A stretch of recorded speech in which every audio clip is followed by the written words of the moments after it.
আসসালামু আলাইকুম প্রিয় দর্শক, মির্জা ফখরুল ইসলাম আলমগীর হঠাৎ অজ্ঞান হয়ে অচেতন হয়ে আসসালামু আলাইকুম প্রিয় দর্শক, মির্জা ফখরুল ইসলাম আলমগীর হঠাৎ অসুস্থ হয়ে অচেতন হয়ে স্মৃতিসৌধে পড়ে গেলেন।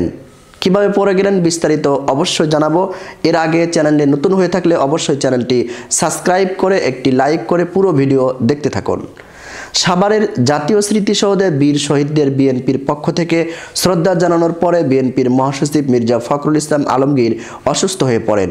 এরপরে সেখান থেকে তাকে অচেতন অবস্থায় হাসপাতালে নিয়ে যান বিএনপির নেতাকর্মীরা।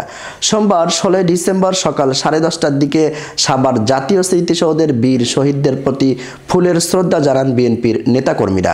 পরে সাংবাদিকদের সঙ্গে কথা বলতে এসে বিএনপির মহাসচিব মির্জা ফখরুল ইসলাম আলমগীর প্রথমে অসুস্থ বোধ করেন। তখন তিনি জাতীয় স্মৃতিসৌধের ফ্লোরে বসে পড়েন। সে সময় তার মাথায় পানি ডালেন বিএনপির নেতাকর্মীরা। তখন হঠাৎ অচেতন হয়ে স্মৃতিসৌধের ফ্লোরে শুয়ে পড়েন তিনি। বিএনপির নেতাকর্মীরা তাকে ধরাধরি করে দ্রুত হাসপাতালে নিয়ে যান।